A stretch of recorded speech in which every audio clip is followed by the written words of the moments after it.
25 de diciembre del año 2022. La pregunta de este día: se está acabando el año, ¿qué hemos hecho para servir a Dios? ¿Qué estamos haciendo con nuestra vida? Tal vez hacemos muchas cosas, pero lo importante es si estamos sirviendo a Dios, si estamos predicando el Evangelio, si estamos alegres también y gozosos porque el Señor nos ha rescatado. Hace unos momentos estábamos cantándole tanto agradecimiento que tenemos a Él por su gracia, por su misericordia, tanto que hace por nosotros. ¿Es correcto?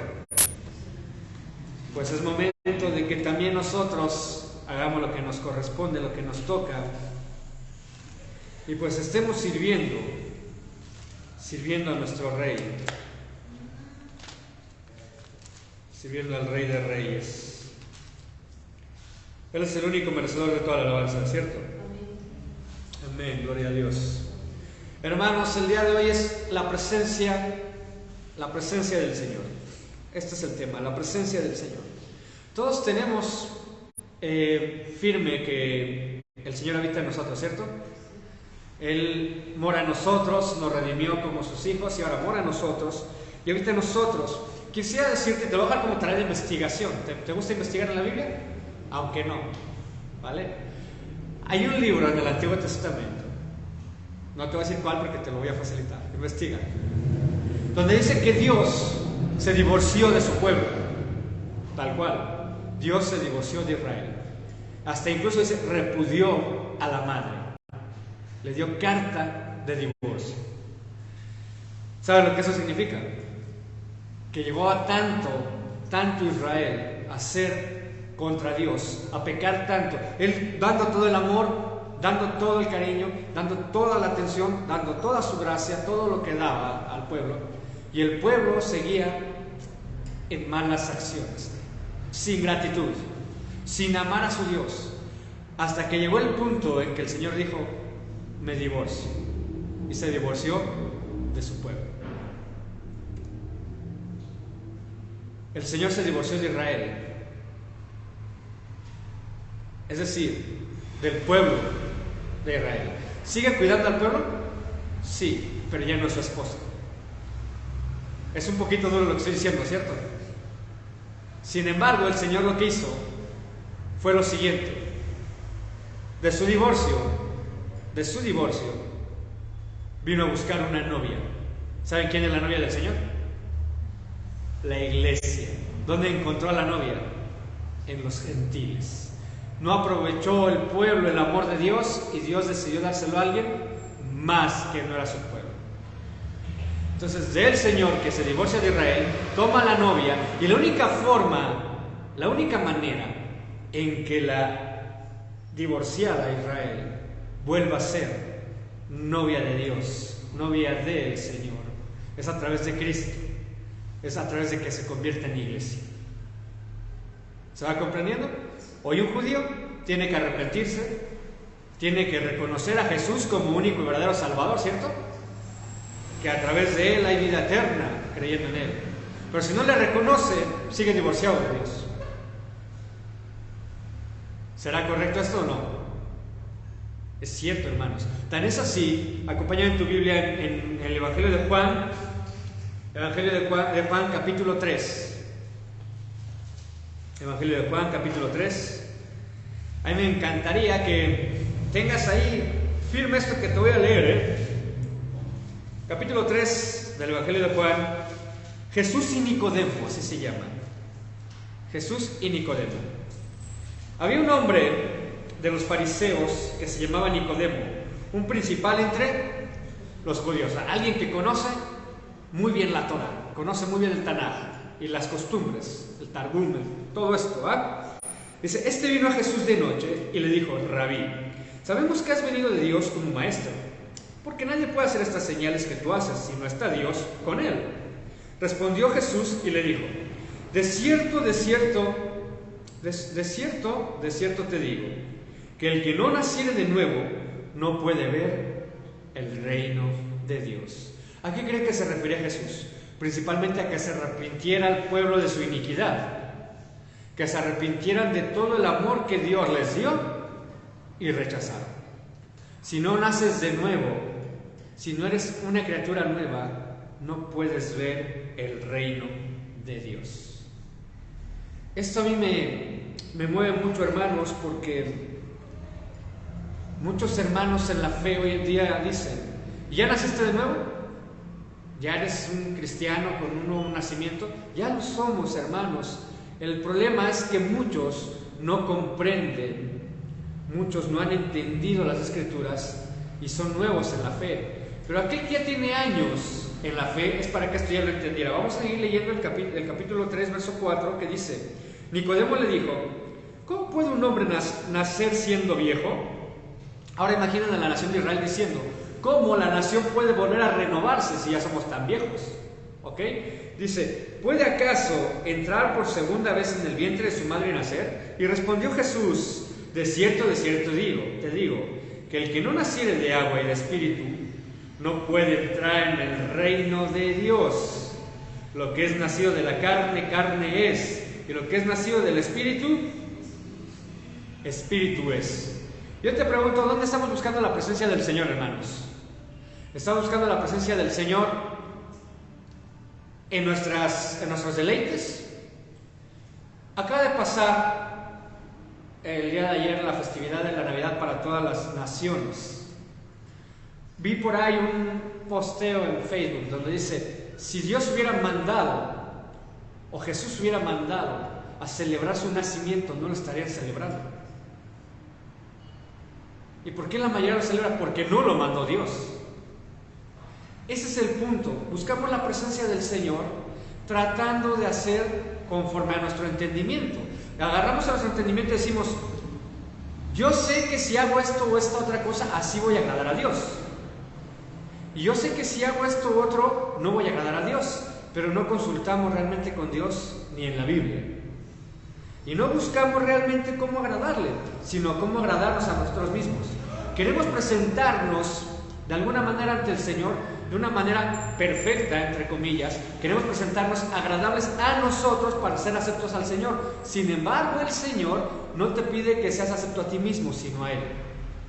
Si aceptas todo lo que es de ti mismo, posiblemente, muy posiblemente, no vas a poder, oílo bien, no vas a poder avanzar muy lejos, menos ver el reino de Dios.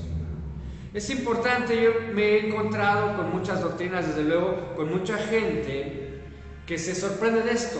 Se sorprende de que tenemos que nacer de nuevo. Y nacer de nuevo no significa únicamente cambiar tu comportamiento. Vamos a ver algunos textos bíblicos este día. No se trata de que cambies tu comportamiento, sino que el objetivo de tu vida y adoración sea Cristo, sea Jesús, sea Dios. ¿Vamos bien? ¿De qué sirve que dejes de pecar, dejes un cambio, hagas un cambio de comportamiento? Por ejemplo, el que roba ya no roba, pero no busca a Dios. ¿De qué sirve? De nada. El que adulteraba ya no adultera, pero no busca a Dios. ¿De qué sirve? De nada. El que fornicaba ya no fornica, pero no busca a Dios. ¿De qué sirve? Absolutamente de nada. Por eso encontramos en la iglesia de Jesucristo tanta gente que dice mentiras como si fuera un dulce, como si nada pasara, porque no han nacido de nuevo. Las cosas del Señor se entienden y se tienen que tomar con un orden. Si yo en mi vida pasada, como el pueblo de Israel, rebelde, aunque conozco la bondad de Dios, soy rebelde y no doy prioridad a las cosas de Dios, en mi nuevo nacimiento, ¿qué tengo que hacer? El cambio. Lo que antes hacía mal, lo tengo que hacer ahora bien. Si antes no le daba importancia a las cosas de Dios, hoy tengo que ver qué es lo más importante. Mira lo que dice el siguiente verso. Verso 7. No te maravilles que te dije, os es necesario nacer de nuevo. Qué maravilloso que les dijo esto. Les dice, es necesario, hermanos, es necesario. No les dijo, ay, si quieres, es necesario. Dice, no te maravilles de que te dije, os es necesario nacer de nuevo. El viento sopla de donde quiera y oyes su sonido, mas ni sabes de dónde viene ni a dónde va. Así es todo el que es nacido del Espíritu. Respondió Nicodemo y le dijo, ¿cómo puede hacerse esto? Respondió Jesús y le dijo, ¿Eres tú maestro de Israel y no sabes esto? Esta pregunta también se la podría hacer a cualquier cristiano, ¿ok? De cierto te digo, que lo que sabemos hablamos, y lo que hemos visto testificamos, y no recibís nuestro testimonio.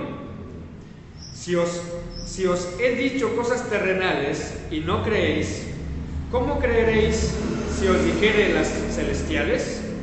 Nadie subió al cielo sino el que descendió del cielo, el Hijo del Hombre, que está en el cielo. Y como Moisés levantó la serpiente en el desierto, así es necesario que el Hijo del Hombre sea levantado, para que todo aquel que en él cree no se pierda, mas tenga vida eterna. En el desierto, en el tiempo de Moisés, hubo una temporada en que unas víboras llamadas áspides atacaron al pueblo de Dios y muchos murieron por sus mordeduras. Entonces Dios mandó a hacer una serpiente de bronce que se levantara. Todo aquel que viera a la serpiente, que se acercara a la serpiente, que tuviera una mordedura, iba a sanar. Cuando dice Jesús es necesario que se levante, es para que vean desde la cruz. Y tiene un significado precioso. La serpiente, ¿qué simboliza para ti? El pecado, Satanás, ¿cierto? Entonces, ¿estás hablando de que van a levantar a Jesús como si fuera Satanás? No, sino que va a recibir todos los pecados del mundo. Quiere decir que todos lo vean por malo, para que puedan creer en Él, para que vean toda la maldad que llega ahí, a esa cruz, y puedan creer en Él. Y no que Él sea malo, sino que está absorbiendo el castigo que nos corresponde a todos. Eso es el reflejo. El sufrimiento de Jesús es el reflejo de lo que nosotros realmente hicimos. Acompáñame en el mismo Evangelio de Juan, en el capítulo 4. Dice: cuando pues el Señor entendió que los fariseos habían oído decir, Jesús hace y bautiza más discípulos que Juan, aunque Jesús no bautizaba, sino a sus discípulos, salió de Judea y se fue otra vez a Galilea, y le era necesario pasar por Samaria. Vino pues, a una ciudad de Samaria llamada Sicar, junto a la heredad de Jacob, que Jacob dio a su hijo José. Y estaba allí el pozo de Jacob.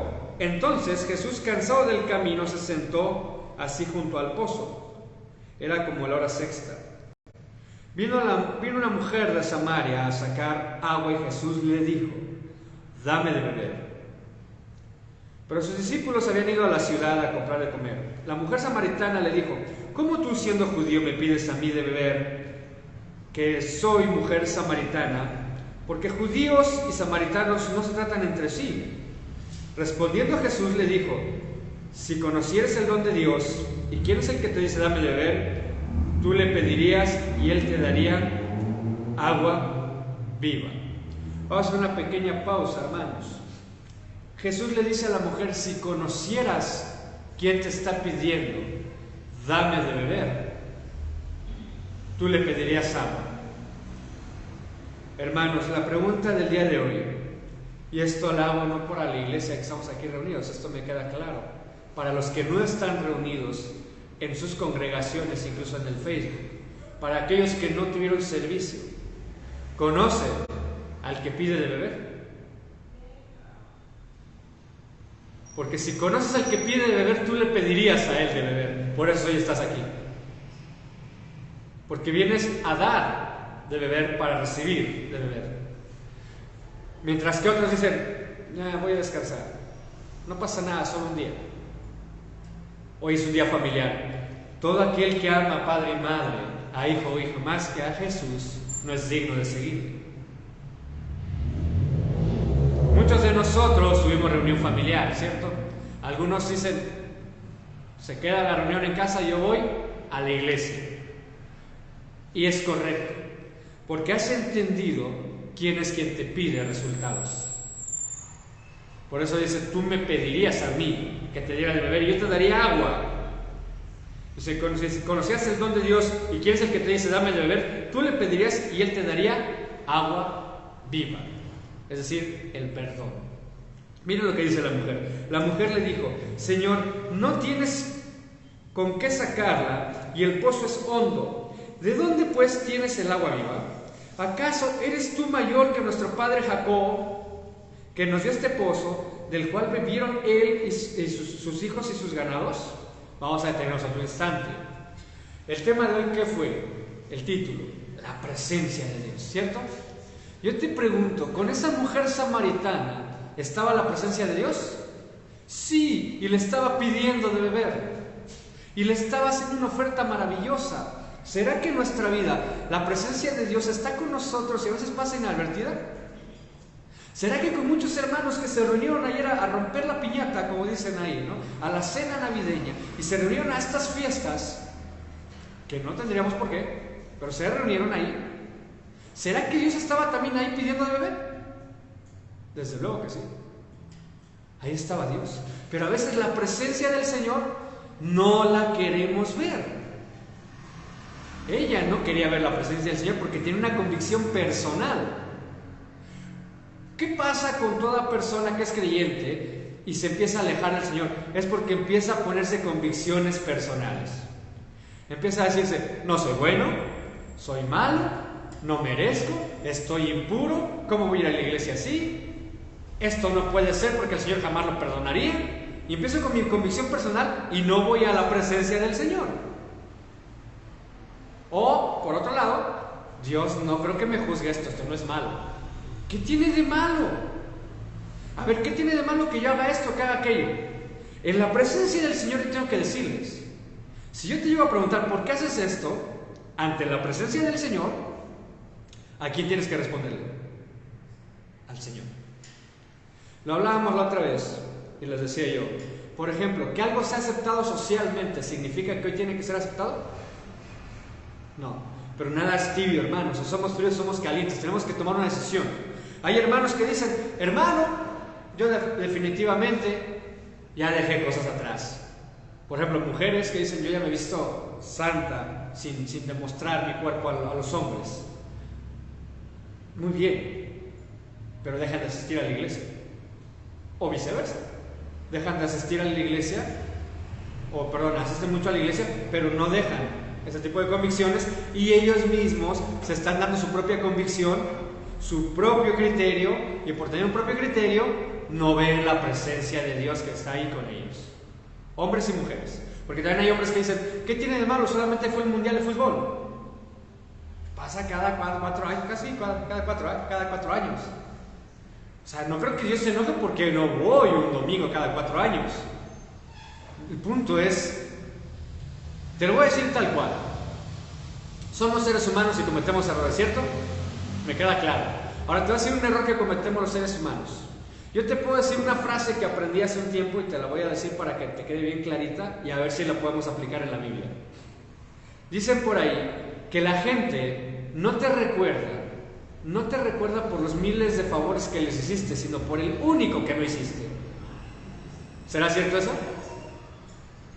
¿Será cierto que por un error te recuerdan más que por todas las virtudes? Entonces, ¿será que tu vacío en una congregación o en el servicio de Dios es más notorio una sola vez, aunque lo hayas hecho muchas? ¿Y sabes por qué es notorio ante el Señor? Te lo voy a explicar sencillo. Esto es muy sencillo. ¿Por qué es notorio el pecado ante el Señor? Porque lo bueno es mandato, es obligación. Si esperas aplauso por hacer lo bueno, ya te equivocaste. Hay gente que espera bendición por hacer lo bueno. Si el obedecer a Dios para ti es: ya tiene el Señor que aplaudirme porque hago las cosas bien, ese es tu trofeo, solamente un aplauso. Hay gente que cree que por hacer lo bueno tiene que ser, ya es más santo, tiene otro nivel, y tampoco es así, porque puedes hacer muchas cosas buenas, pero en el momento de dificultad es donde se ve realmente que hay en tu corazón. En los momentos de pruebas donde dices: bueno, con todo y todo, doblo mi corazón porque tengo que servir primeramente a Dios y no a mí mismo, ¿de acuerdo?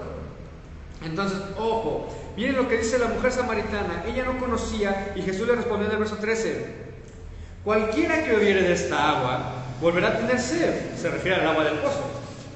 Mas el que bebiere del agua que yo le daré, no tendrá sed jamás, sino que el agua que yo le daré será en él una fuente de agua que salte para vida eterna. ¿Te parece bonita esta palabra? Acabo de postear el día de ayer que a veces nos acobardamos ante el mundo, ¿cierto? ¿Por qué? Porque no tememos a Dios. El que teme a Dios tiene valor para enfrentar al mundo, porque teme algo más grande que es Dios. Miren, lo que te quiero dar a entender aquí es que le está diciendo Jesús a esta mujer: el que tome de esa agua volverá a tener sed. Entonces ahí te voy. Si tú y tus convicciones personales, son satisfechas, vas a volver a tener sed. Vas a volver a tener sed. Si dices, es que tengo que llevar a mi familia, por ejemplo, a Chapultepec, no precisamente a regresarlos, no, sino que los tengo que llevar ahí de paseo, o tengo que hacer esto o esto otro, de momento tu sed va a ser saciada, hermano, hermana. Pero si te sacia la presencia del Señor, no vas a tener sed otra vez. Si te cuesta trabajo dejar algo pecaminoso y te deleita, estás satisfaciendo sed de momento.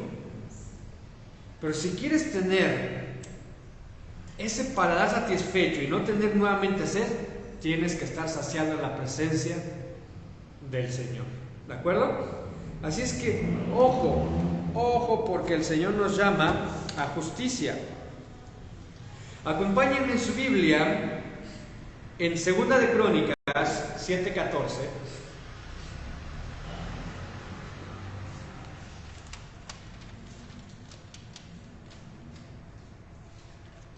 Segunda de Crónicas 7:14.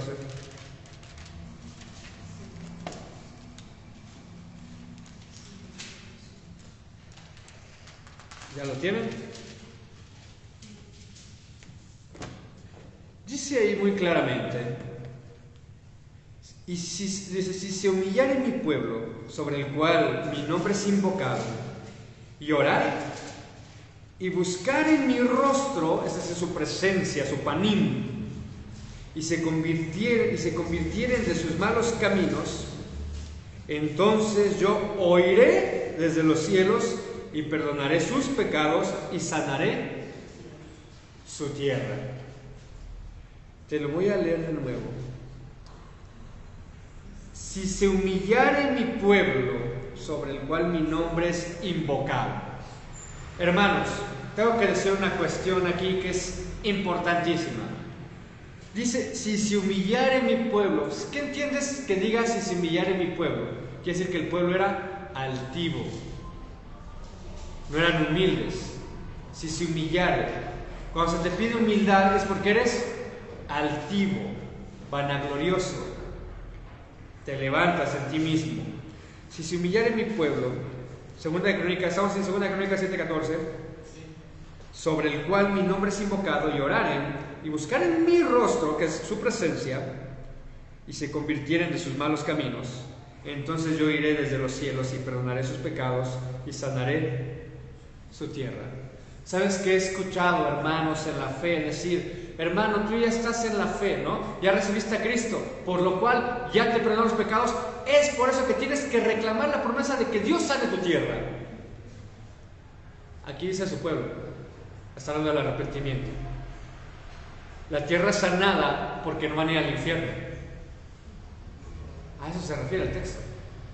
No se refiere a que vas a tener prosperidad de dinero, no. Entonces, fíjense bien que es un texto dado únicamente al judío, pero que nos sirve como un contexto de lo que Dios quiere. Dios quiere que procedamos al arrepentimiento para que ninguno se pierda. Pero nosotros, teniendo la presencia del Señor a la mano, al alcance, no lo buscamos. No lo buscamos, hermanos.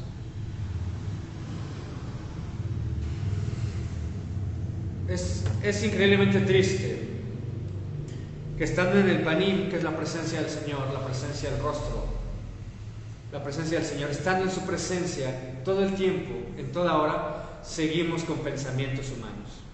De verdad. Hermanos, yo voy a hacer una invitación no solamente a los de la iglesia, a los que nos dan por Facebook, a los que no llegan a ver, y les compartimos el video a los que podamos. para que todo aquel cristiano que tenga dudas de cualquier tema, en verdad se acerque a los pastores y pregunte. Porque hay una de dudas, porque la gente no está cerca de la presencia del Señor. Y hay pastores que no están en la presencia del Señor para agradar al Señor, sino que están en la presencia y están como aquella mujer samaritana, con religión, pero sin ver lo que tienen enfrente. Tenemos enfrente un camino maravilloso que es Jesús. Tenemos enfrente sanidad para tu vida, tu corazón, sí, y es a través de Jesús. Pero no vas a obtenerla con religión, con religiosidad. Hay gente que dice, debo dejar de portarme mal. Claro que sí, pero ¿cómo? Si no conoces a Cristo. Tienes que conocer a Cristo, ¿cierto?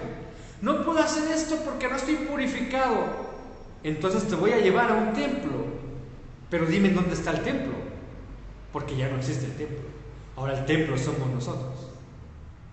Entonces hay gente que dice, no puedo hacer esta cosa o esta otra, y caen en legalismos y caen en fariseísmos por sus propias convicciones, como la mujer samaritana. En vez de ir y decirle al Señor, entonces tú me puedes dar agua viva, yo quiero de esa agua viva, ¿qué hacemos? Simple y sencillamente ser espectadores de lo que Dios hace. Es increíble, en verdad, que el rostro de Dios revela muchísimo. En tu persona tu rostro revela mucho, ¿sabes? Si tienes sueño, revela que tienes sueño. Si tienes enojo, se revela el enojo. Si estás frustrado, también se ve la frustración. Si estás celoso, se ve el celo. Si estás con ira, se ve la ira. Si estás contento, se ve que estás contento. Si eres feliz, te ves feliz, ¿cierto? Si traes gozo, te ves la sonrisa inagotable. El rostro de Dios también revela mucho. Hace algún tiempo, una persona me preguntó, una personita pequeña en edad, me dice, pastor, ¿por qué la Biblia, por qué el Señor, no la Biblia, me dice, ¿por qué en la Biblia no encontramos que Dios haya mostrado su rostro tal cual a los hombres? Gran cosa acabas de preguntar, y es para sabiduría, para entendimiento, y se lo voy a dar. Si pudieras ver ahorita tú el rostro de Dios, justo ahorita en tu vida, con lo que estás haciendo en tu vida, ¿cómo estaría el rostro de Dios a favor tuyo o en contra? ¿Cómo estaría? ¿Contento contigo? ¿Disgustado? ¿Decepcionado? Diciendo, hijo, hija, espero más de ti. ¿Cómo estaría el rostro de Dios?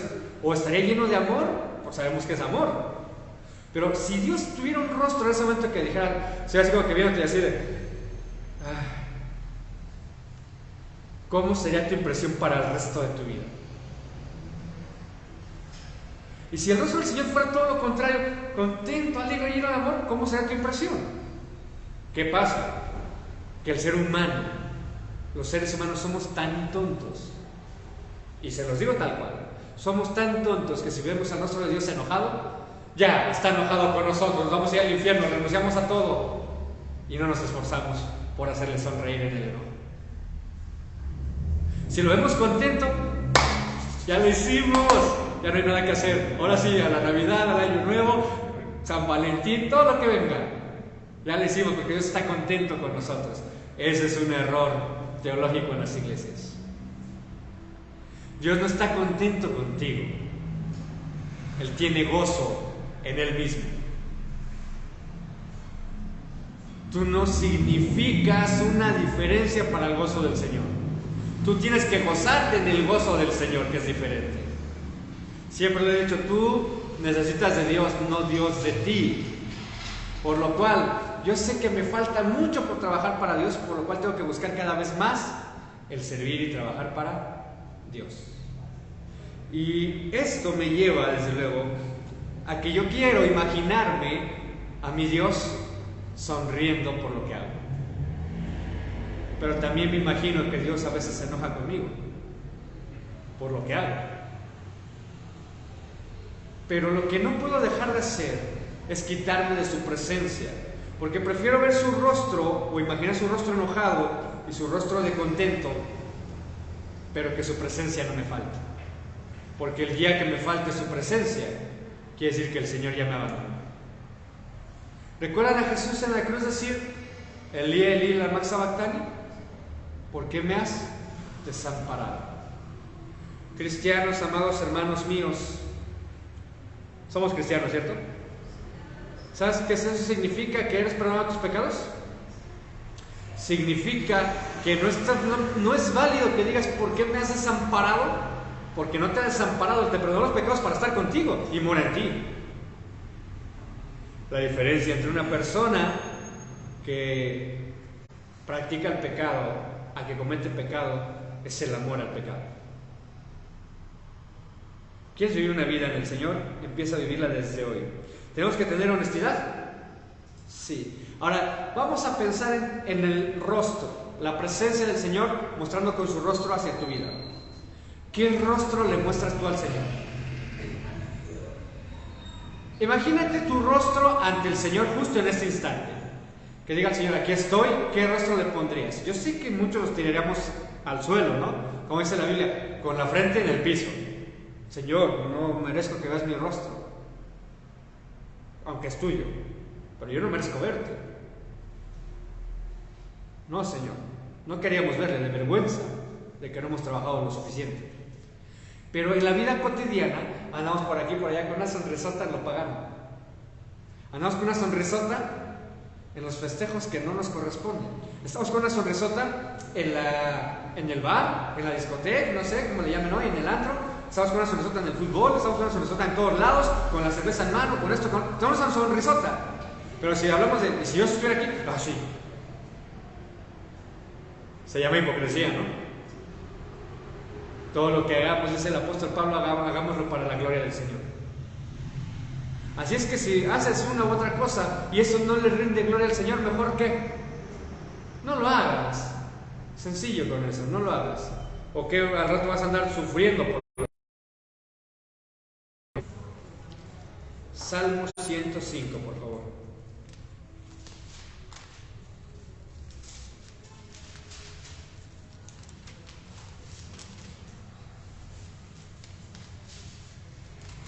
Si ya lo encontraste, espérame tantito, porque voy para allá. Salmo, ya me pasé. Este dedito. Salmo 105, ¿ya lo tienen? Vamos a ver el versículo 4.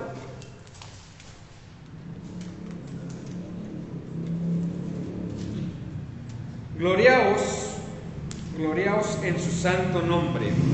Alegres el corazón de los que buscan a Jehová. Me llama mucho la atención esto que acaba de decir. Alegres el corazón de los que buscan a Jehová. Verso 4. Buscad a Jehová y su poder. Verso 4. Buscad a Jehová y su poder. Buscad siempre ¿qué? Su rostro. Hermanos, en todo lo que hagan, en todo lo que hagamos, tenemos que buscar su rostro. Ahora yo te voy a preguntar una cosa. Ayer hubo una celebridad a nivel mundial. ¿Cuántos buscaron realmente? ¿Crees que hayan buscado el rostro de Dios? Buscaban a la tía Chona, que ya tenía rato que no veían, ¿no? Buscaban al primo, al alma de la fiesta, ¿no? Buscaban a fulano, a la familia. Y en la religiosidad, me acuerdo en la iglesia católica, en la religiosidad mecían un niño de mentiras, ¿no? O sea, no era un niño real, ¿no? Duérmete niño, duérmete ya, ¿no? Ahí lo mecían y le ponían dulces y ofrendas y cosas por el estilo. Pero ¿alguien buscaba el rostro de Dios? Por lo cual no es una fiesta del Señor. Buscar el rostro de Dios es tratar siempre de hacer lo que a Dios le agrada, y lo que no le agrada, lo que a Dios no le agrada, también lo llevo a su rostro. Señor, sé que estoy pecando, sé que he pecado en esto. Lo traigo ante tu rostro para que me corrijas. Lo traigo a tus pies. Lo pongo en tu presencia. Queremos ser corregidos por Dios, ¿no? Veíamos en otros textos que Dios, al que recibe por hijo, ¿qué le hace? Lo azota, le pone un buen estate quieto para que aprenda disciplina. Acompáñame en Santiago 4, por favor. Santiago 4, 8. Agradecemos tanto a Dios que tiene misericordia de nosotros, en verdad.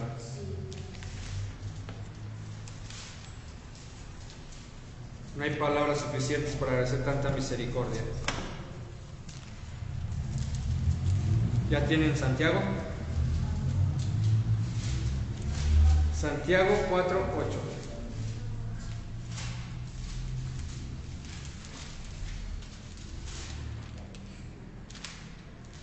Ahí se me pega la hojita. Ahí está. Dice así el texto: acercaos a Dios, y Él se acercará a vosotros. Pecadores, limpiad las manos, y vosotros los de doble ánimo, purificad vuestros corazones. ¡Qué maravilla! ¡Qué maravilla este texto! Y te voy a explicar el porqué. Hace unos días, se fijaron, me invitaron a dar alguna palabra en otra congregación. Me preguntaron acerca de la predestinación, ¿sale? Y cosas por el estilo. Aquí acabamos de ver algo. Este mensaje que estás leyendo es dentro de la iglesia. ¿Te gusta? Santiago está dando un mensaje a la iglesia. Quiere decir que la iglesia, ¿qué encontró? Pecadores, limpiad las manos, y los de doble ánimo, purificad vuestros corazones. En la iglesia encontró ¿qué? Pecadores y gente de doble ánimo. Lo que tipifica también lo que enseñaba, que en la iglesia hay gente que es cristiana y gente que no es cristiana. Hay gente que apenas está empezando y que no ha conocido, no ha nacido de nuevo, y hay gente que sí efectivamente ya está bien en Cristo. Y el mensaje es para todos, para que lleguen y procedan al arrepentimiento para salvación. Entonces, mis amados hermanos, el texto nos enseña que tenemos que acercarnos a Dios y Él se acercará a vosotros. Y luego dice: pecadores, limpiad las manos, limpiad tus acciones, cambia lo que haces. Y vosotros los de doble ánimo, ¿sabes qué es una persona de doble ánimo? Vas a decir, es como aquel, ¿cómo les llaman hoy en día? Bipolares, ¿no? Exacto. Doble ánimo. Hoy amo al Señor, mañana la cerveza. Hoy quiero servir al Señor, pero es que llegaron mis primos, mis hermanos, casi nunca los veo. Doble ánimo. O eres o no eres. Si eres del Señor, hermanos, primos que casi no los veo, les tengo un regalo maravilloso porque los amo. Acompáñenme a la iglesia para que conozcan lo que me salvó. ¿Sí o no? Somos de doble ánimo. Muchas veces caemos en ese doble ánimo. Ahora, no quiere decir que por eso perdiste la salvación, sino que son cosas que se tienen que mejorar. Por eso Santiago dijo: y los de doble ánimo, ¿qué tienen que hacer? Purifiquen sus corazones. ¿Cómo puedo purificar el corazón de alguien de doble ánimo?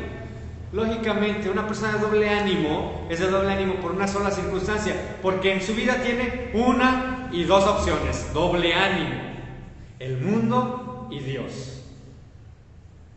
Y si se llena de cosas del mundo, su amor sigue estando ¿en dónde? En el mundo. Entonces empieza a hacer cosas del mundo, y luego viene acá, se arrepiente del Señor y dice: no, pero sí me acordé que soy de Dios, porque tiene la fe y sabe del Señor, pero le sigue metiendo a su vida cosas que le agradan al mundo.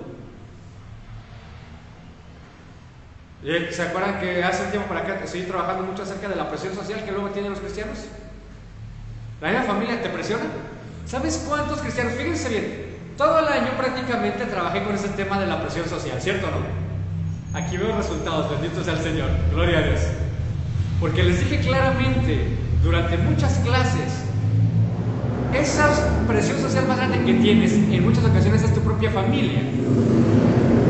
Incluso me atreví hace algunos meses a decir: ya los veré en Navidad, si van o no van a la iglesia. Y aquí estamos, bendito sea el Señor. Mientras que algunas personas reciben la presión social de: ¿cómo vas a fallarle a tu familia? Mira, va a venir Carlitos de Tijuana y está bien lejos y vino caminando. No, o sea, está tremendo la presión social que les meten y ellos sucumben. Y eso se llama doble ánimo. Ahora, ¿tiene condenación eso?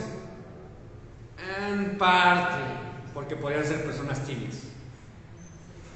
Por eso dice: purificar los corazones. Entonces, si lo del mundo me presiona tanto, ojo, me presiona tanto para hacer lo del mundo, ¿qué tendría que hacer para purificar mi corazón? Meter más de Dios, más de Dios, más de Dios. Ok, el mundo me invita, Yo invito a Dios, me invita al mundo, invito a Dios para que así, a ver quién puede más. ¿Quién va a poder más? Dios, definitivamente. Por lo cual, cuando me vuelvan a decir, hay que hacer esto, Nelson Ned, no lo voy a hacer. No me animo. Primero es mi Dios. Y se acabó. Así es de bonito y de sencillo, y es maravilloso. Entonces quiere decir que los que estamos aquí, bendito Dios, no somos de doble ánimo. Estamos para servir a Dios. Pero si algo te impulsa a decir, ay no, la otra semana no, porque fíjate que la otra semana no, estoy enojado, no voy. Doble ánimo, te estás poniendo tú mismo más importante que el Señor. Y no es así. O dices simplemente, es que mi mamá no me dejó. ¿Sabes que hay jóvenes que van a la iglesia solos, aun a pesar que sus padres incluso los prohíben? Hermanos, es importante que aprendamos a ver que hay gente que es de doble ánimo no solo en la iglesia y en las cosas de Dios, sino en su vida completa. Y se los puedo hacer en comprobación. Si me lo permiten, lo voy a decir. Mamitas, papitos, a veces somos bien de doble ánimo. Yo pregunto, ¿aman a sus hijos? Sí, mis tesoros, mis chichicuilototes, mis cuervitos. Son tan mal, con sus alitas de ángel, todos desplumados los pobres, ¿no? Murciélagos ahí, ¿no? Todos hermosos, los ves con un plumaje maravilloso, ¿verdad? Qué maravilla, pero no los educamos, no los llevamos al Señor. Eso es doble ánimo. ¿De qué sirve decir que amas tanto a un niño, a un hijo, si no lo llevas al Señor? Eres de doble ánimo con tu propio hijo. Ahora, ante el Señor, que te pide respuestas por tus hijos, eres de doble ánimo al decirle, te amo, Señor, con todo lo que soy, con todo mi espíritu, con todo mi ser, con toda mi convicción. Sí, niño, ve y haz travesuras. Sí, Señor, te amo. Y el Señor dice, instruye al niño desde que es pequeño, para que no se pierda. Le dices a Dios Todopoderoso que le amas, y a tu hijo que le amas, pero no los presentas. ¿Qué pasó ahí? No dividas tu corazón. Tu corazón tiene un rey, porque tú eres siervo, y tu corazón es de Dios. Espero que así sea. Entonces dejamos de ser de doble ánimo cuando purificamos ese corazón. ¿Para quién? Para Dios. Entonces ya ni con la familia. Hasta acá la familia vamos a hacer un lado para el Señor. Y no en mal rollo, como decimos. No de mala manera. Los vamos a hacer un lado en importancia. Pero vamos a seguirlos amando muchísimo. Ahora creo que hasta más. Vamos a seguirlos frecuentando. Claro, porque ahora el amor del Señor me va a llevar a llevarles el Evangelio. Un hermano en la fe me decía, ¿qué crees, hermano? Me convertí al cristianismo y siempre se quejaban de que no veía a mi tía fulana que vive cerca de aquí. Hagan de cuenta de aquí a, no sé, Puebla, ¿no? Y se quejaba que nunca la iba a visitar, pero me iba hasta, no sé, hasta Querétaro a ver a nosotras y a ella nunca la iba a ver. Y ahora que soy cristiano la voy a ver y no quieren que vaya porque les llevo el Evangelio. La gente es de doble ánimo. Siempre buscamos el deleite personal, pero no buscamos cómo agradar a Dios. Si buscáramos cómo agradar a Dios, las cosas cambiarían. Un jovencito que ustedes conocen, que ha venido aquí, estuve platicando esta semana con él, y le platicaba yo acerca de cómo diferenciar cuando realmente ya tienes una pareja para casarte. Porque es bien difícil para un hijo de divorciados poder poner un estándar, ¿cierto? ¿Cómo debo de ser? ¿Cómo debo escoger a la persona? Si veo que esto y veo que aquello, es difícil, ¿saben? O si no tuviste una figura, o la paterna o la materna, es muy difícil. Es muy difícil que lo entiendas. Y en la plática me doy cuenta que a unos jóvenes, bien jóvenes, quieren hacer lo correcto, pero les falta a veces la guianza. Hermanos, dejemos de ser de doble ánimo, purificando los corazones en un solo objetivo, que se haga la voluntad de Dios. Y si empiezo a buscar hacer la voluntad de Dios, que su presencia sea conmigo y a donde voy mostrarla, entonces todo lo que haga yo, todo lo que hagas tú, va a ser de manera honesta, sincera y auténtica. Jamás serás de doble ánimo. A donde tú vayas, vas a hablar el Evangelio. Vas a llevar palabra de sanación, ¿cierto? Gloria al Señor. Acompáñame en el libro de Mateo, por favor. Mateo 6.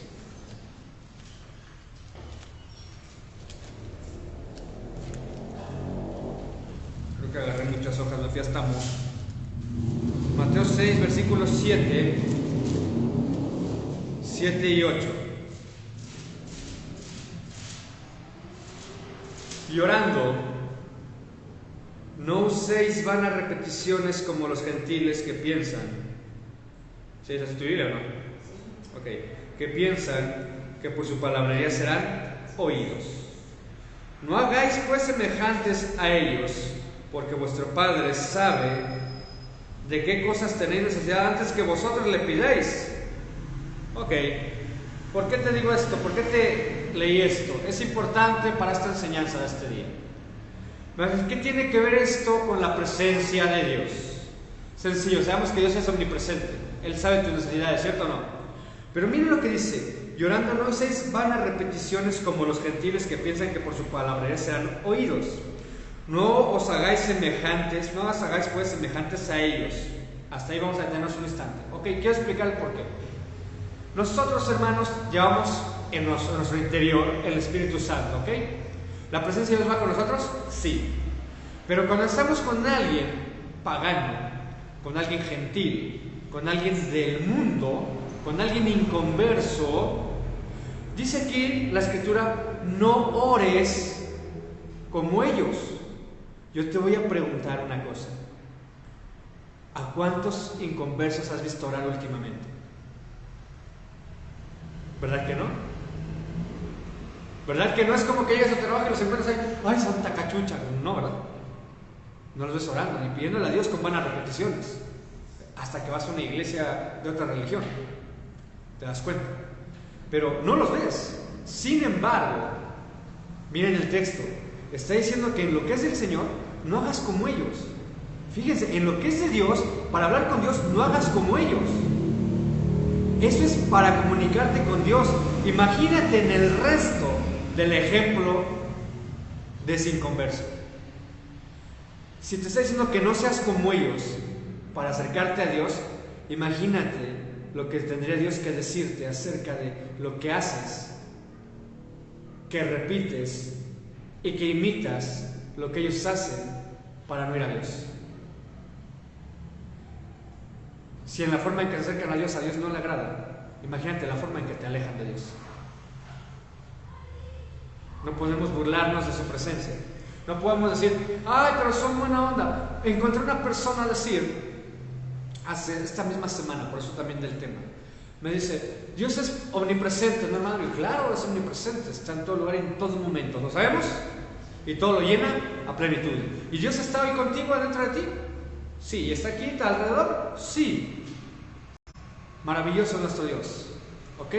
Y me dice esta persona, sabemos que es omnipresente. Entonces yo leí en la Biblia, pues una chica cristiana, yo leí en la Biblia que sí me puedo casar con un yugo desigual.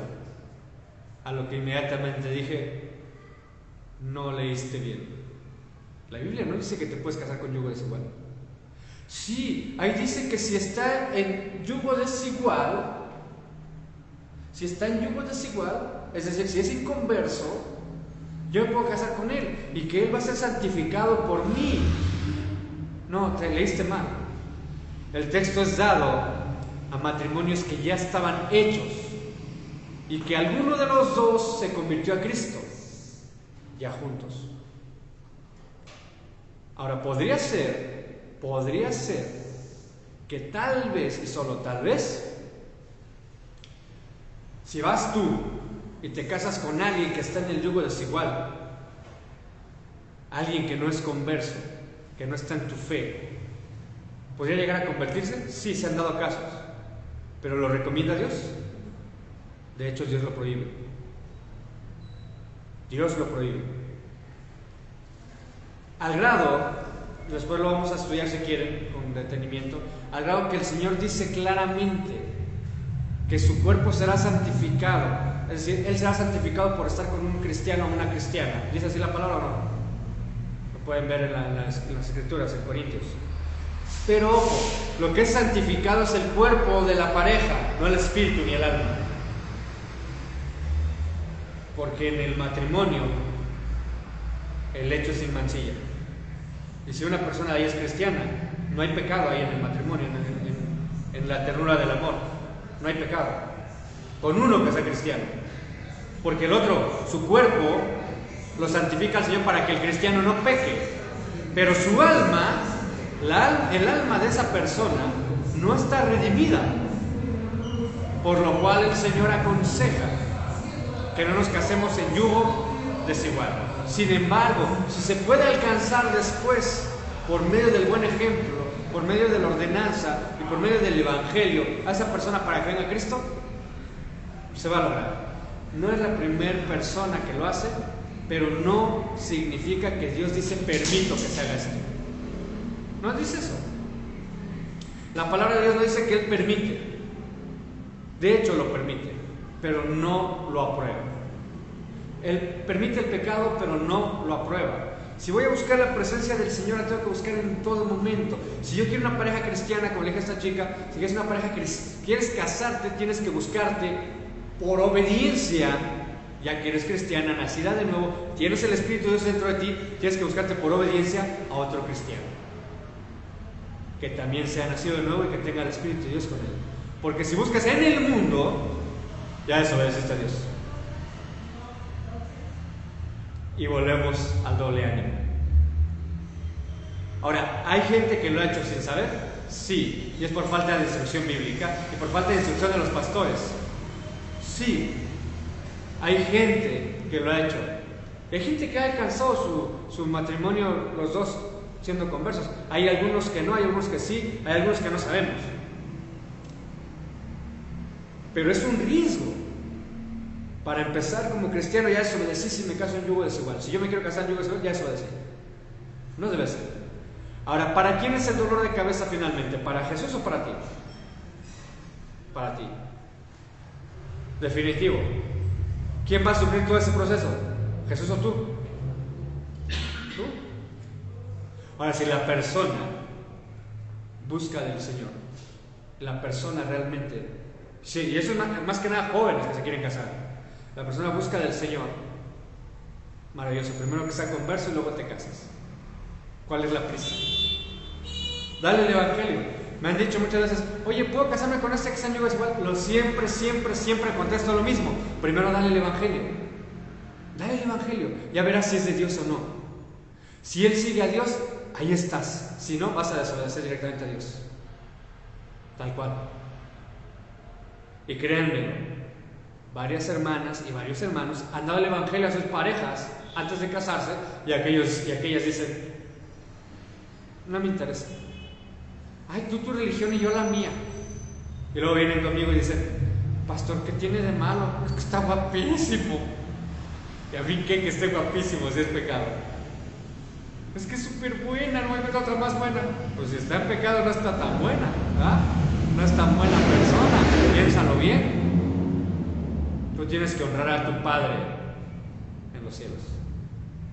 Importante. ¿Busco el rostro de Dios o busco mi propio reflejo? En mi reflejo voy a encontrar mi propia aprobación. ¿Quién de ustedes se ve en el espejo y dice, ay, qué feo estoy, aparte de mí? Luego nos vemos en el espejo y, híjole, ¿no? Sí estoy tirado a la catre, ¿no? Pero nadie se odia por su apariencia. Pueden odiar su apariencia, pero no pueden odiarse a sí mismos por su apariencia. Mujeres lo saben muy bien. Se cambian el chongo, se pintan el pelo, se ponen un maquillaje, se cambian. Las cosas que dicen hasta que me agraden. ¿Sí o no? Definitivamente eso tiene que ver con qué hacemos para agradar a Dios. ¿Ok? Así es que si vamos a buscar la presencia del Señor, tenemos que buscarla en todo momento. Estamos en el capítulo 6, versos 7 y 8, que dice, no usen vanas repeticiones como hacen los gentiles. Vamos al al verso 32, en ese mismo capítulo, y 33. Dice, porque los gentiles buscan todas estas cosas, pero vuestro Padre Celestial sabe que tenéis necesidad de todas estas cosas. Mas buscad primeramente el reino de Dios y su justicia, y todas estas cosas os serán añadidas. Hay gente que busca qué cosa, la añadidura, y no el reino de Dios y su justicia. Primero busquemos el reino de Dios y su justicia, y todas nuestras cosas van a ser dadas. Tus necesidades el Señor se va a encargar, ¿cierto? Pero ¿qué pasa, mis hermanos? Esta chica me decía muy triste, se puso muy triste cuando le dije eso, dice que lo amo. Lo amas, dale el Evangelio. ¿Cómo te vas a casar con alguien que se vaya al infierno? Dale el Evangelio. Es que usted siempre nos dice que la presencia del Señor está ahí y Él lo ve, precisamente, hija. ¿Por qué lo ve? No confundas. No confundas. Dice, a ver, pues usted que siempre da ejemplos, denme un ejemplo. Y se lo voy a dar el mismo que le di. ¿Les parece bien? Resulta que yo tengo un hijo y una hija.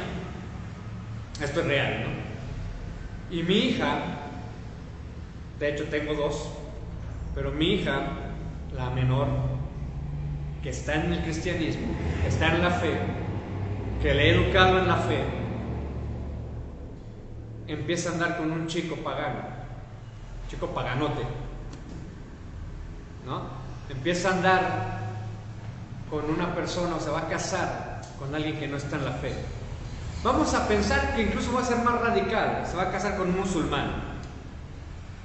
¿Debo dejarla? Cada quien su religión, no pasa nada. El Corán dice que no le va a partir un hueso aunque le pegue. No se trata de conocimientos ni qué tan buena persona soy. Se trata de que Dios prohibió. Dale el Evangelio. Tengo un amigo que está en otra religión. Dale el Evangelio. Dale el Evangelio. Si el Dios que es omnipresente está contigo y conmigo, sabe que nos negamos a dar el Evangelio. Lo sabe. De verdad lo sabe. Y es importante que busquemos principalmente la presencia, el rostro de Dios en juicio justo hacia nosotros, porque sus juicios son justos, ¿de acuerdo? Así es que, hermanos, tengamos la confianza de que Dios cuida de cada uno de nosotros. Buscar el rostro de Dios, buscar su presencia, significa desear conocer realmente su carácter. ¿Dónde puedo encontrar su carácter el Señor? En la Biblia. ¿Dónde puedo conocer cómo reacciona Dios ante la humanidad? En la Biblia. ¿Dónde puedo conocer más y más de Dios? En la Biblia. Es muy curioso porque yo siempre lo he dicho, yo primero leí la Biblia y luego me hice cristiano. Muy diferente al resto. Muchos cristianos ya son cristianos y no han terminado ni de leer la Biblia. Y no está mal, hay que hacerlo. Es tarea que hay que hacer. Sin embargo, en mi caso personal, me tocó primero leer la Biblia y creer en Dios, creer en la salvación y después asistir a una iglesia. Yo no me consideraba cristiano, aunque ya lo era, por salvación.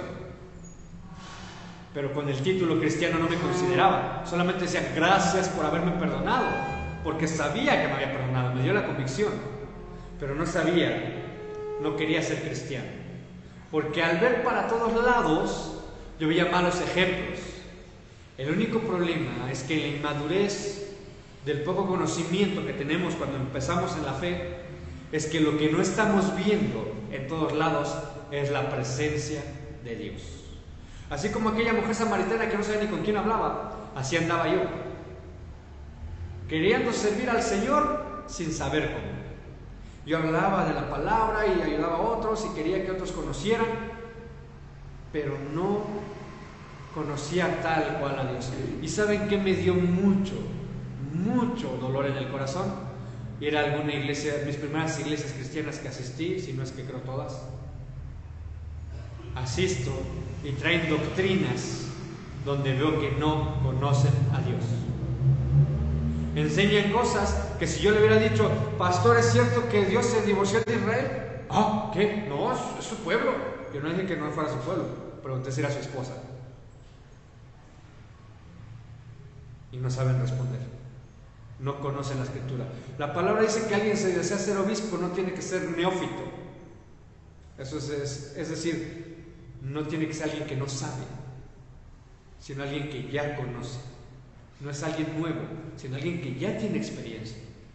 Así es que es importante que leamos, que estudiemos, enfrasquemos en la palabra, que busquemos quién es Dios, y cuando encontremos eso, vamos a ver su presencia en todo lugar. Vamos a ver cómo la presencia de Dios mueve la vida de mis hermanos, mueve la mía, mueve la vida de muchas personas, porque su presencia es poderosa. Y a veces no vemos la presencia de Dios en nuestras vidas porque estamos enfocados en nuestras propias cosas personales. Les voy a platicar que voy a darles 3 ejemplos de hombres solos. ¿Te parece bien? Tengo el lado A. Es un hombre que es trabajador, que tiene su negocio, él está solo, no quiere creer en Dios, simplemente hace las cosas, trata de hacer lo correcto y no ofender a nadie. Moralmente es correcto. ¿Vamos bien hasta aquí? Y está bien, está solo, pero se le nota la soledad en la tristeza de sus ojos. Se nota que está solo. De repente cuando se toma atrás, no, estoy bien. No, yo estoy bien. Se está autoconvenciendo de que está bien. ¿Sí me explico? Cuando alguien dice tantas veces que está bien es porque se está autoconvenciendo. Y esta persona de repente le conflictúa convivir con otros por su soledad. Ejemplo B, otra persona que está solo, que es introvertido, saluda a todos, eso sí, en la calle saluda a todos, pero trae como una religiosidad media rara y anda todo el tiempo como molesto. Se le nota que la soledad le pesa. Su soledad es pesada, ¿saben? Muy, muy pesada. En ese mismo ejemplo, esta semana me tocó ver, y son ejemplos reales, ¿vale? Son ejemplos reales los que te voy a decir. En ese mismo ejemplo, esta semana me tocó ver que esa persona, no lo vi tal cual porque me hubiera torcido, pero escuchamos que golpeaba a su mascota, a su perro, y sabe una cosa, al parecer lo mató a golpes. Y hablábamos, estábamos ahí, ¿cómo puede ser que alguien tan solo tiene tantas frustraciones, tantas cosas mentales, tantos problemas, que se desquita su frustración en un animalito? Primero solo, le echa ganas en todo, moralmente es correcto, pero siente la soledad. Segundo solo, no puede con su soledad y tiene que manifestarla de alguna manera. Y tercer solo, el tipo C. Este es el tipo cristiano, por eso C, ¿ok? Nunca está solo, Dios siempre está con él. Tiene una iglesia, tiene hermanos, tiene hermanas, tiene mucho trabajo del Señor. El Señor lo acompaña donde quiera que él va. Díganme cuándo se va a sentir solo. Ahora, ¿podrá tener tristezas? Sí, pero nunca solo. Solo jamás. ¿Se va comprendiendo? Esa es la diferencia de reconocer la presencia del Señor. Aquellos hombres solos no tienen con quién decir, Señor, estoy frustrado, y prefieren matar a un animal. El otro no sabe hacer relaciones con personas, o no sabe muchas cosas, porque en su soledad se autojustifica porque está solo. Si es buena persona, y se pregunta cosas y no se puede acercar a Dios por lo mismo. Quiero pensar. Y el otro le ha preguntado, ¿no te sientes mal solo? Dice, no, todo bien. ¿Por qué? Porque cuando llega el momento de aflicción, tiene a quien acudir, aunque no haya nadie físico. Está Dios, ¿cierto? Entonces vamos de rodillas y, Señor, estoy aquí ante ti con este problema, esa circunstancia, que me duele esto, que me duele aquello, que el corazón, que las rodillas, que aparte de todo eso, que los sentimientos, que y hablamos con Dios. Entonces el cristiano jamás está solo. La presencia del Señor está con nosotros. La única diferencia entre el cristiano verdadero y el cristiano falso es que camina sin la presencia del Señor el falso. Porque Dios, aunque está ahí, no se le va a manifestar. Y el cristiano verdadero siempre encuentra el consuelo de Dios. Siempre encuentra la alianza de Dios. Estás aquí en este día, en este 25 de diciembre, y piénsalo para ti mismo. ¿Porque te es cómodo estar aquí o por obediencia? ¿O por ambas? ¿Sabes? Puedes decir, pues mira, cómodo hubiera sido quedarme en mi casa sin salir al frío. Pero si lo analizas con toda madurez espiritual, dirías, no estaría bien. Sabiendo que hay servicio, hace rato lo hablábamos, sabiendo que hay servicio, ¿cómo no voy a ir? No, sí tengo que ir. No podría estar bien. Te pesa cuando no haces las cosas del Señor. Pero porque la presencia del Señor está contigo. Él es el que te habló y te convenció. Es el Espíritu y es el que te dice, tienes que hacer esto. No es por tu berrinche, no es por tu forma de pensar, no es por tu que estás impuro, no es nada de eso, es el mandato de Dios. Deja que la presencia de Dios te guíe, porque si te sigues guiando a ti mismo, vamos a caer en lo que todas las iglesias caen, en un gobierno demócrata y no teócrata. ¿Quién rige tu vida, hermano y hermana? Espero que Dios, ¿cierto? Yo espero que Dios sea el que rige tu vida. Acompáñenme para terminar esto en el Salmo 80, por favor. Salmo 80. Busquemos la presencia del Señor en todo momento, hermanos. Salmo 80.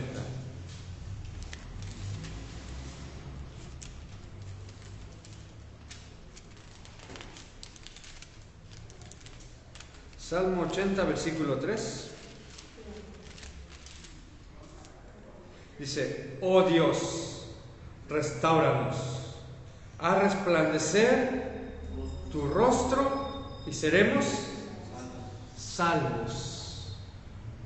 Fíjense que el Señor hizo resplandecer su rostro, ¿cierto? Y hay salvación, y el judío sigue sin creer.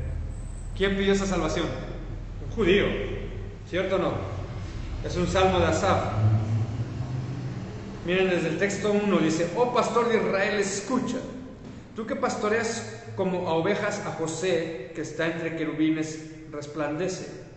Despierta tu poder delante de Efraín, de Benjamín y de Manasés, y ven a salvarnos. Oh Dios, restáuranos, haz resplandecer tu rostro y seremos salvos. Miren, el hombre cree que como lo pensamos, así será.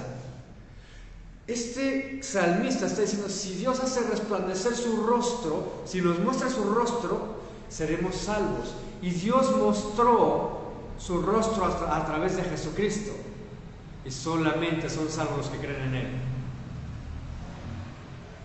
¿Se comprende? Sí lo mostró, pero no son salvos todos, porque la presencia del Señor estuvo aquí en la tierra.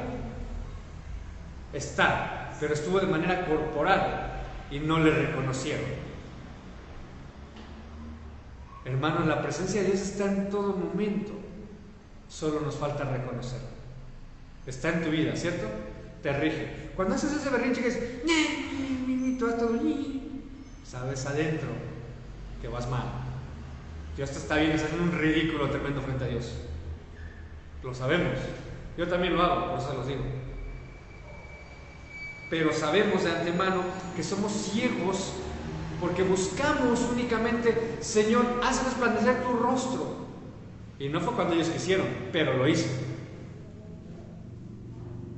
¿Quién tiene el rostro como sol de justicia?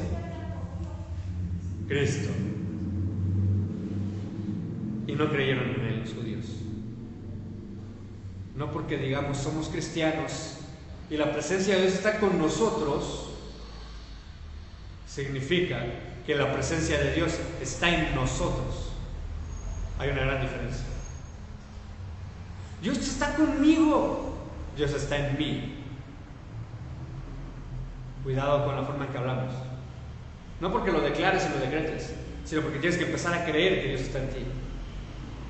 He escuchado personas decir: pero si Dios con nosotros, ¿quién contra nosotros? Y agarran textos bíblicos. Si Dios está en mí, yo tengo tranquilidad. Y aunque se levanten ejércitos contra mí, el Dios de los ejércitos está en mí, en nosotros, en mí. Así es que les voy a invitar, para terminar esta predicación, que todo lo hagan con entusiasmo. Piensen en el Señor con entusiasmo. Y si no confundas el entusiasmo con lo que el mundo confunde el entusiasmo. La gente cree que decir sé entusiasta, ¿no? Ten entusiasmo. La gente cree que le estoy diciendo sonríe y échale con poder de ganador para que logres las cosas. No, eso no es entusiasmo. Motívate, eso es motivación, tener motivos, algo que te lleva a hacer las cosas, esos son motivos. Pero entusiasmo es más allá que un échale ganas, es un más allá que cambia tu carácter y haz las cosas de buenas. Les voy a decir una cosa para terminar esta prédica, hermanos. Entusiasmo viene de una palabra griega llamada enteos. Teos es Dios, en es dentro, significa Dios en mí. Enteos, Dios dentro, y de ahí se deriva la palabra entusiasmo. Así que hagan las cosas con Dios dentro de sí en todo lo que hagan, y las cosas van a cambiar completamente. Así cuando alguien te invite a algo malo, también sabes que Dios va contigo. No va contigo. El problema de muchos cristianos que dicen, Dios va conmigo. Bueno, ahorita se va a quedar aquí en el perchero porque voy a ir a echar unos bailes con mis amigos. Dios va contigo y lo estás haciendo bailar contigo. No es que lo forzas a bailar. Se entiende el concepto. Hace mucho vi un graffiti en una pared que después se hizo famoso. Un drogadicto cristiano, soy cristiano y no puedo con la droga, y se está inyectando, pero el brazo que está inyectando es el de Jesucristo, y Jesucristo así, ¿no?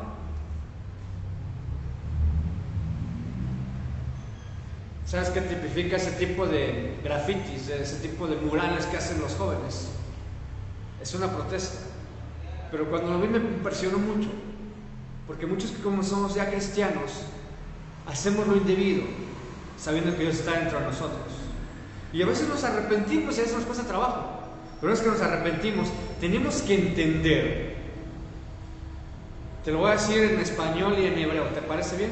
Ahora sí te lo voy a decir en hebreo, que el Ruach HaKodesh, a lo que traducen muchos como el Espíritu Santo, y que la traducción original es el Espíritu que santifica, vive en ti. Así que lo que hagas, el Espíritu de Dios te va a santificar. Te puse un ejemplo. Si tú te casas, estás casado con un inconverso por ser tú del Señor, esa persona, su cuerpo es santificado para que tú no peques. ¿Se comprendió? Su alma y su espíritu es otra cosa, pero su cuerpo está santificado.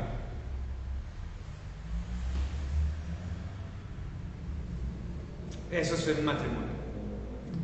En tu vida, con lo que tú te unes en yugo desigual, amigos, amistades, lo que sea, tienes que entender que eres tú el que tiene que poner ahí la santidad a las cosas. Nosotros creemos como cristianos que si alguien nos hace pecar, ya no regresamos al camino santo. Pero si no es por tu fuerza, sino por el Espíritu de Dios que está en ti, que te santifica y te lleva apartadamente otra vez hacia Él. Así que, hermanos, la presencia del Señor está con nosotros. Que quede claro. Donde vayamos va el reino de Dios, ¿cierto? Donde vayamos tiene que ir palabra de salvación. A donde pongamos el pie, ahí donde ponemos el pie, entra la voluntad del Rey de Justicia. Pero nosotros tenemos que entender que esa presencia manifestada de Dios está en nosotros como cristianos, y que tenemos que actuar ya como tal cosa. Y dejar de pensar en que únicamente Dios está conmigo, porque como es un Dios quitapón, ¿se acuerdan de esos estéreos? En los autos que los quitabas para que no te lo robaran, así piensan que es Dios. Ahí lo quito para que no me lo roben y ahora lo pongo ya que lo voy a usar. Así pensamos que es, muchos cristianos piensan que es Dios. Voy y hago mi relajo, o tengo mal carácter, o soy mala persona, y luego ya estoy en la iglesia como si nada. En realidad todos tenemos carácter, todos, y celo, todos, pero todos tenemos que ver cómo en todo glorifiquemos al que habita en nosotros. Hoy eres su templo, eres su habitación. Así que si estás buscando la presencia de Dios fuera de ti, empieza por buscar dentro. ¿Y sabes cómo la vas a encontrar? Cuando empieces a leer este maravilloso libro llamado Biblia y lo empieces a entender en partes que jamás habías entendido. Sabes que es Dios hablándote, entre otras muchas cosas más. Hagamos oración, mis amados hermanos. Padre misericordioso, te damos gracias por tu presencia en nuestras vidas, porque nos corriges. Te damos gracias por la corrección. Te damos gracias porque aún en el dolor te manifiestas en amor. Te damos gracias también porque nos das premio y galardón. Te damos gracias por tu gran amor. Gracias porque tu presencia le muestra a los que nos rodean que sí, efectivamente estás con nosotros. Y aunque ellos protesten, tú sigues mostrando que estás con nosotros. Eres bueno, eres nuestro Dios. Te damos gracias, Padre, porque no nos has dejado un minuto, ni un segundo en nuestra vida. Desde que nos redimiste, nos has cuidado. Y aunque hemos tropezado en muchos caminos, tu palabra es fiel y nos has enderezado las veredas. Te agradecemos por tanto amor, tanta misericordia. Te damos gracias porque lo que haces por nosotros en verdad es grande y a veces no lo vemos. Tu presencia sea manifestada ante todos, en todo lugar que vayamos. Que tu presencia se manifieste en nuestras propias vidas en todo momento, como lo sigues haciendo, Señor. Pero te pedimos de manera humilde que nos permitas ver un poco más acerca de cómo servirte con tu presencia, para que podamos hacer cada vez mejor, para poder estar más tranquilos como hijos obedientes. Te rendimos honor y gloria en este día, a ti que eres único y digno de alabanza, por los siglos de los siglos, amado Jesús. Amén, amén y amén. La paz y misericordia de Dios sea con ustedes, mis hermanitos. Dios me les bendiga. Dense un abrazo entre hermanitos. Por hoy terminamos.